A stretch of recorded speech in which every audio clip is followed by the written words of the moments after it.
प्रिय दर्शकों, आप सभी का स्वागत है हमारे इस YouTube चैनल पर।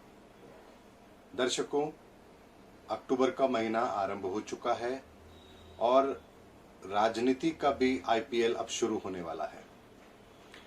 इस IPL मैच का सबसे पहला जो आप मुकाबला देखेंगे वो बिहार के अंदर देखेंगे और बिहार के अंदर जो राजनीतिक घटनाक्रम अभी बन रहा है और जो ग्रहों की स्थिति बन रही है वो निश्चित तौर पर ये बता रही है कि यहाँ पर राजनीतिक मुद्दे बिल्कुल गायब रहेंगे।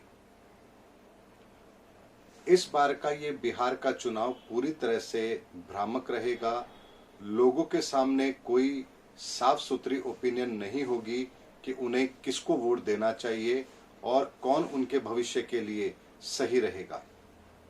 ऐसे में वर्तमान जो परिदृश्य बन रहा है ग्रहों का, उसके आधार पर यह बिल्कुल कहा जा सकता है कि इस बार बिहार के चुनाव के अंदर राजनीतिक दल बड़ी भूमिका नहीं निभाएंगे, बल्कि राजनीतिक व्यक्ति विशेष यहां पर बड़ी भूमिका निभाएंगे। कैंडिडेट बहुत बड़ी भूमिका निभाएगा। यानी यहां पर जो भी परिणाम बिहार के चुनाव के अंदर आएंगे वो केवल और केवल व्यक्तिगत तौर पर ही देखे जाएंगे।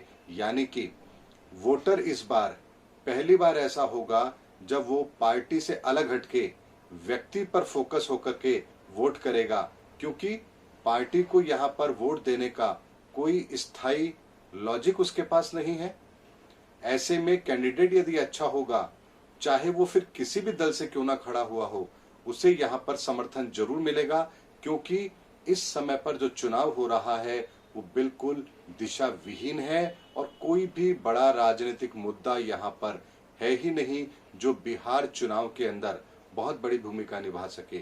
ऐसे में व्यक्ति का अपना संबंध उस क्षेत्र की जनता से कैसे है, ये बहुत बड़ा रोल प्ले करेगा। और साथ ही दर्शकों, यहाँ पर एक चीज को और समझना है कि जो भी कैंडिडेट इस बार बिहार विधानसभा चुनाव में खड़े हो रहे हैं, उन्हें अपनी व्यक्तिगत छवि का बहुत बड़ा फायदा यहाँ पर जरूर मिलेगा। यानी कि साफ सुथरी छवि वाले और जनता के बीच में सक्रिय रहने वाले नेताओं को इस चुनाव में सबसे अधिक फायदा मिलेगा, चाहे फिर वो किसी भी दल के क्यों ना हो।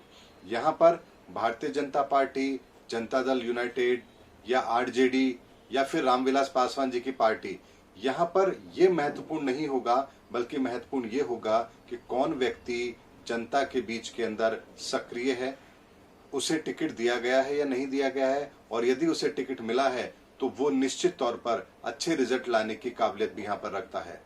यदि हम व्यक्ति विशेष की बात करें तो यहाँ पर वर्तमान में जो बिहार के मुख्यमंत्री हैं, जिसे वहां के लोग सुशासन बाबू के नाम से भी जानते हैं, नीतीश कुमार जी, उनकी कुंडली भी यहाँ पर उन्हें कोई बहुत बड़ा डेंट नहीं दे रही है।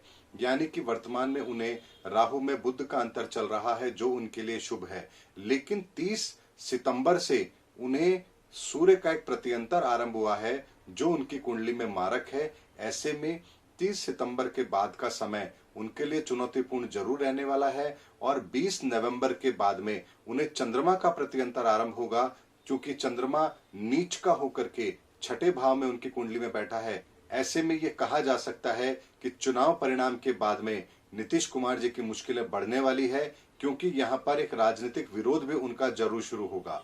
क्योंकि कुंडली की स्थिति ये कह रही है कि यहाँ पर कुछ व्यक्तिगत विरोध का सामना उनको करना पड़े। इस बार चुनाव जीतने के बाद उनके लिए राह इतनी आसान नहीं होगी।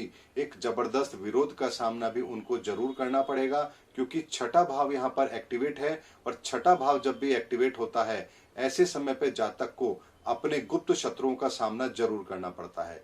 ऐसे में ये कहा जा सकता है कि जो राजनीति का IPL अब शुरू हुआ है, ये बड़ा ही रोचक रहने वाला है और IPL मैच की तरह ही इस बार व्यक्ति विशेष का रिकॉर्ड यहाँ पर बिल्कुल मायने रखता है।